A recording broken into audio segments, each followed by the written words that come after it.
Good morning eighth class, how are you? I hope you all are fine. आज हम पढ़ेंगे पाठ दूसरा, सयानी बुआ। यह एक कहानी है। सयानी बुआ का नाम वास्तव में ही सयानी था या उसके सयानेपन को देखकर लोग उन्हें सयानी कहने लगे थे, सो तो जो मैं आज भी नहीं जानती। पर इतना अवश्य कहूँगी कि जिसने भी उनका यह नाम रखा वह अवश्य नामकरण विद्या का पारखी रहा होगा। बचपन में ही वह समय की जितनी पाबंद मतलब नियमित थी, अपना सामान संभाल कर रखने में जितनी पटु अर्थात निपुण थी और व्यवस्था की जितनी कायल थी, उसे देखकर चकित हो जाना पड़ता था। मतलब लोग देखकर हैरान रह जाते थे। जो पेंसिल वे एक बार खरीदती तो वह जब तक इतनी छोटी ना हो जाए कि उनकी पकड़ में भी ना आए तब तक उसे काम लेती थी, मतलब इस्तेमाल करती थी।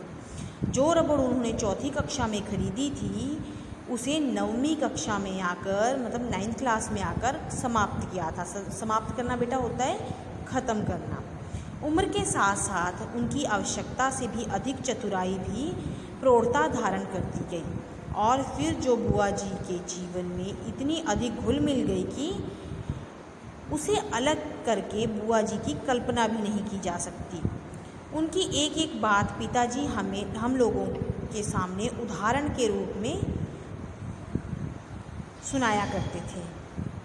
हम सभी खैर मनाते थे कि भगवान करे वह अपने ससुराल में ही रहें, वरना हम जैसे अव्यवस्थित जनों का तो जीना ही दुर्लभ हो जाएगा। ऐसी ही सयानी बुआ के पास जाकर पढ़ने का प्रस्ताव जब मेरे सामने रखा गया तो कल्पना कीजिए मुझ पर क्या बीती होगी।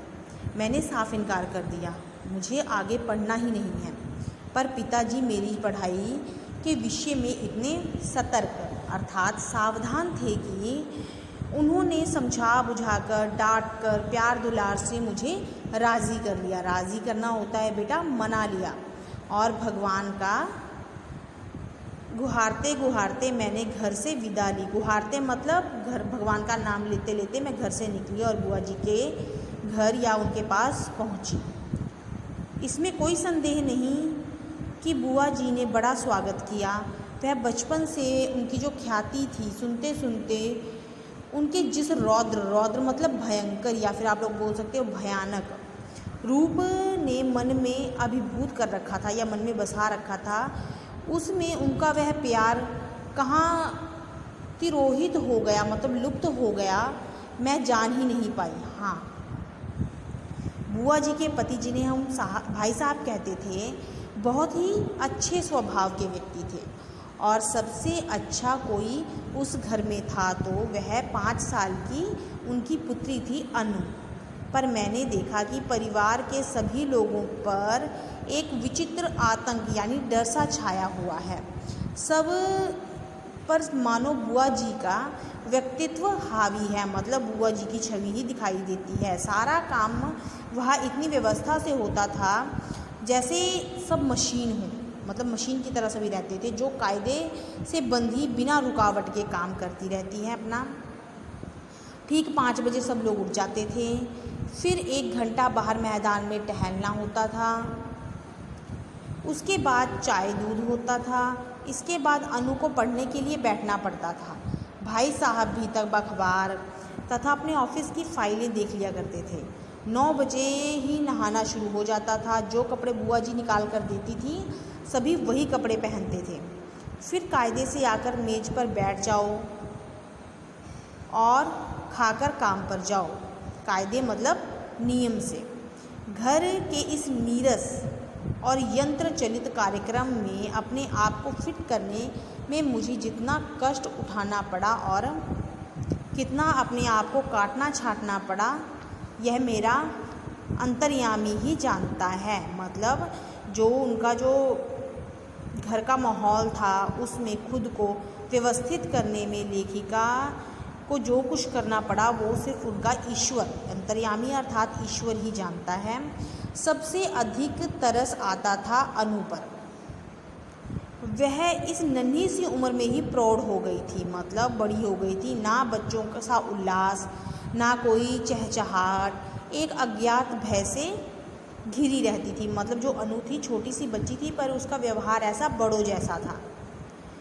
ना वो बच्चों की तरह खुश रहती थी, चहकती थी, ना खेलती कूदती थी, ना शरारतें करती थी। यूँ बुआ जी की गृहस्थी जमे 15 वर्ष हो चुके थे। मतलब बुआ जी को अपने घर बसाए हुए 15 वर्ष हो चुके थे, पर उनके घर का सारा सामान देखकर लगता है मानो सब कुछ अभी कल ही खरीदा हो। मतलब उन्होंने अपना सामान इतनी अच्छी तरह से संभाल कर रखा था, सभी नए का नया जैसा था। गृहस्थी जमाते समय जो कांच के और चीनी के बर्तन उन्होंने खरीदे थे, वो आज भी ज्यों के त्यों थे। मतलब जैसे के तैसे ही थे, जैसे वो पहले थे नवे नवे, वैसे आज भी थे 15 साल बाद भी। जबकि रोज़ उनका प्रयोग होता था। वे स्वयं खड़ी होकर सारे बर्तन साफ करवाती थी। क्या मजाल कोई एक चीज़ भी तोड़ दे। एक बार एक नौकर ने सुराही तोड़ दी थी। इस कसूर पर उन्होंने उसे बहुत पीटा था। तोड़ फोड़ से तो उन्हें सख्त नफरत थी। यह बात उनके बर्दाश्त मतलब सहन के बाहर थी। उन्हें बड़ा ही गर्व था कि अपनी इस सुव्यवस्था पर। वे अक्सर भाई साहब से कहा करती थी कि यदि वे इस घर में ना आती तो ना जाने बेचारे भाई साहब का क्या हाल होता। मैं मन ही मन कहा करती थी कि और चाहे जो हाल होता, हम सब मिट्टी के पुतले ना होकर कम से कम इंसान तो अवश्य होते। बुआ जी की अत्यधिक सतर्कता और खान पान के इतने कंट्रोल के बावजूद भी अनु को बुखार आने लगा। सब प्रकार के उपचार करने पर भी पूरा महीना बीत गया, पर बुखार ना उतरा। बुआ जी की परेशानी का पार नहीं। अनु एकदम पीली पड़ गई थी। उसे देखकर मुझे लगता था कि मानो उसके शरीर में ज्वर के कीटाणु नहीं, बल्कि बुआ जी के भय अर्थात डर के कीटाणु दौड़ रहे हैं, जो उसे ग्रसते जा रहे हैं। आखिर डॉक्टरों ने कुछ प्रकार की परीक्षाओं के बाद राय दी कि बच्ची को पहाड़ों पर ले जाया जाए और जितना अधिक उसे प्रसन्न रखा जा सके अच्छा है। सब कुछ उनके मन के अनुसार हो, यही उसका सही इलाज है। पर सच पूछो तो बेचारी का मन बचा ही कहाँ था।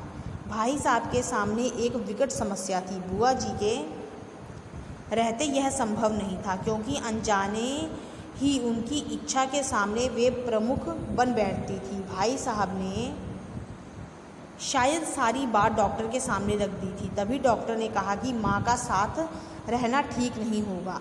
बुआ जी ने सुना तो बहुत आनाकानी की। आनाकानी मतलब मना किया कि मैं भी साथ में जाऊंगी, पर डॉक्टर की राय के विरुद्ध जाने का साहस नहीं कर पाई, सो मन मारकर वहीं रह गई। मतलब जब डॉक्टर ने उन्हें कहा कि माँ साथ में ना जाए, यानी बुआ जी अनु के साथ ना जाए, तो बुआ जी ने कहा नहीं मैं भी साथ में जाऊंगी, पर डॉक्टर के आगे उन्हें हार माननी पड़ी और वह मन मारकर रह गई।